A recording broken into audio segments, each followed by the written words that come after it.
two, three, four.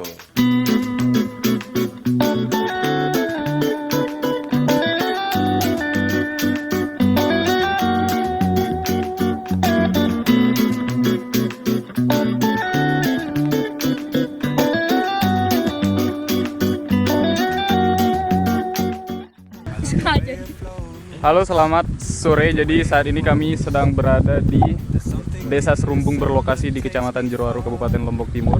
Kami di sini bertujuan untuk melaksanakan atau menyelesaikan tugas kita studi vlog untuk mewawancarai petani lokal di sini, bagaimana kondisi pertanian dan juga hal-hal yang lain yang perlu dicari. Bersama tim saya, kami dari kelompok 13 akan melakukan studi vlog ini. Jadi kalau orang sawah mau berak tuh ada WC-nya sendiri.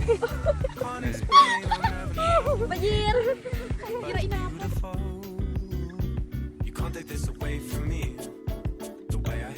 Lahan di Jerowaru, khususnya di Desa Serumbung, merupakan lahan kering, tergolong semi kering dengan curah hujan yang tidak merata di setiap tahunnya. Tanah di sini cukup subur dengan warna yang gelap dan didominasi oleh partikel clay untuk lahan sawah pertanian intensif. Tanah sawah yang didominasi oleh clay dan lempung memiliki karakter ekspansif saat musim berubah. Ketika di musim kemarau, tanah akan menjadi keras, retak dan berbongkah. Kemudian pada musim hujan, tanah akan mengembang cocok untuk ditanami padi seperti padi atau kegiatan budidaya lainnya. Dari hasil wawancara dari petani di sini, yaitu Ama Fiza, pemilik sawah di sini di daerah ini, beliau menanam padi dan tembakau di setiap tahunnya. Untuk pola dan waktu tanam, padi biasanya ditanam pada awal musim hujan sekitar bulan November hingga Desember, dengan masa panen sekitar 3 hingga 4 bulan. Sedangkan jagung dan tanaman lainnya seperti tembakau dapat ditanam bersamaan atau setelah panen padi dengan masa panen sekitar 2,5 hingga 3 bulan. Dengan pola tanam ini, petani mampu menyesuaikan kondisi musim dan memaksimalkan hasil produksi. Kalau kadang-kadang ada yang jagung di sebelah, padi di sebelah. Biasanya padi. Musim kemarau tembakau. Kalau musim hujan? Musim hujan padi. Oke, berdasarkan wawancara dengan Ama Iwan yang merupakan salah satu petani di sini yang memiliki luas sawah sekitar 80 are, kami menemukan bahwa sumber air utama yang digunakan para petani di sini itu tidak menentu, tergantung pada musim yang sedang terjadi. Saat musim kemarau, sumber air utama yang digunakan adalah air dari saluran irigasi tersier Bendungan Pandandure yang kemudian disedot menggunakan mesin lalu langsung diairi ke sawah. Sedangkan pada musim hujan, warga di sini tidak lagi menggunakan sumber air dari saluran irigasi tersier Pandandure, tetapi warga di sini menggunakan curah hujan yang kemudian airnya ditampung pada embung-embung, dari embung yang kecil hingga embung yang besar. Kemudian air ini akan digunakan saat musim kemarau tiba untuk mengairi digunakan saat hujan terhenti sementara atau dry spell. Jadi kembe na hujan saat tahun ini ada tahun berbeda. Ya, agak beda lah. Tahun kemarin ya motek lah. Jangan jadi luar. Kamu kemarau ya kan Pandandure. Bau sampai ke kecil lah. Kadu mesin ke atas. Lagu tahun ini ya cukup saya hujan. Di daerah Serumbung, Kecamatan Jerowaru, salah satu petani bernama Ama Muhanan mengaku masih menggunakan sistem pertanian pengolahan tanah itu menggunakan konvensional. Proses pembajakan masih menggunakan mesin traktor. Adapun penggunaan traktor dikarenakan lebih ekonomis dan praktis. Praktik pertanian yang dilakukan oleh Ama Muhanan untuk padi dari proses pembibitan, kemudian pembajakan sawah, lalu proses penanaman dengan bantuan buruh massal.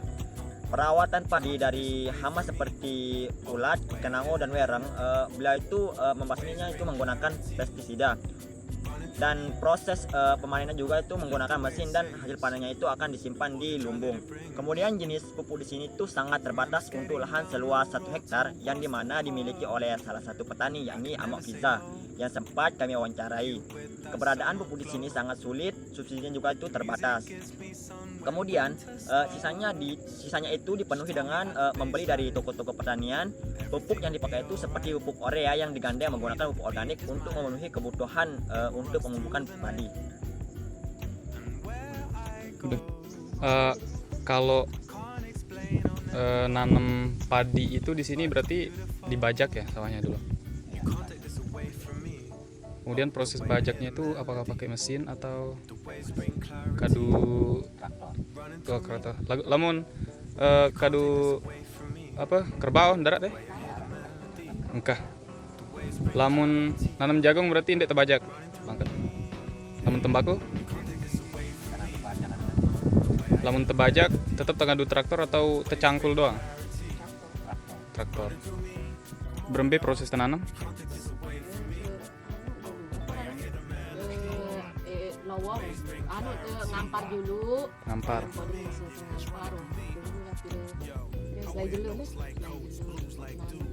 Lamun proses panen berembe? Berampek?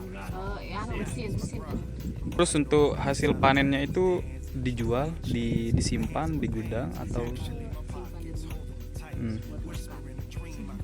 semuanya atau Permasalahan utama di daerah Serumbung, Kecamatan Joro adalah sumber air, di mana di daerah ini dikategorikan sebagai lahan kering. Data curah hujan di PS Kecamatan Jerowaru dengan total curah hujan tahun di angka 1.270 mm, artinya setiap tahun hampir air tidak tercukupi selama aktivitas pertanian. Kemudian permasalahan kedua adalah pupuk. Adapun pupuk yang dipakai oleh Amak Firza sendiri itu pupuk urea dan pupuk tanah yang dibeli sendiri, dan subsidi dari pemerintah tetapi hanya setengahnya saja, yang menyebabkan kesuburan tanah menjadi terbatas. Berdasarkan pengakuan Amak Firza, kekurangan air dan pupuk tersebut sering mengakibatkan gagal panen atau hasil panen yang sedikit, yang dimana setiap tahun dialami oleh petani lain juga pada musim kemarau. Saat penanaman tembakau, petani melakukan praktik yang sama, namun hasil pemetikan daun dikumpulkan untuk dijual, tidak seperti petani untuk disimpan. Tapi tidak cukup pupuk. Terus apa? Susah pupuk. Susah. Tidak ada pupuk. Kadang-kadang kalau 32 hektar itu paling-paling 2-3 kintal aja. Jadi pupuknya. Pupuk urea. Yang lain? Yang lain itu rabu irak. Rabu apa rabu irak? Rabu tanah. Rabu Yang tanah. warna abu-abu. Organik. Organik.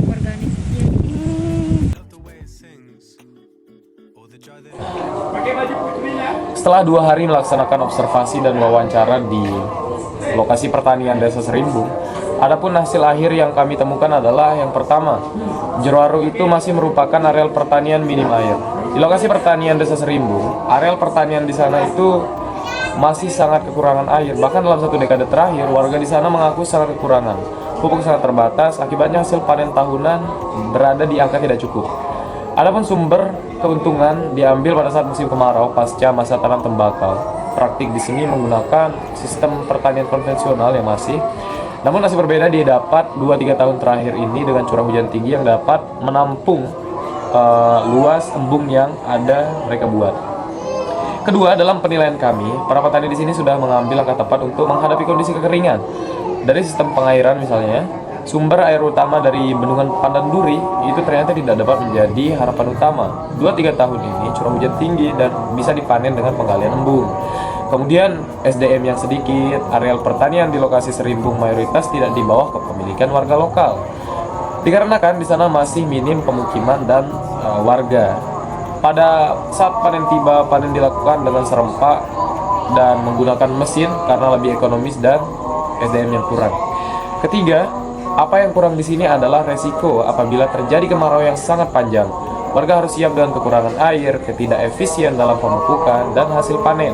Solusinya adalah ya selain bergantung pada subsidi pemerintah dan air dari unit pengelola bendungan, warga harus secara mandiri membekali diri dengan modal cukup dalam artinya di sini finansial untuk menghadapi atau menjalankan sistem pertanian mereka nantinya. Oke.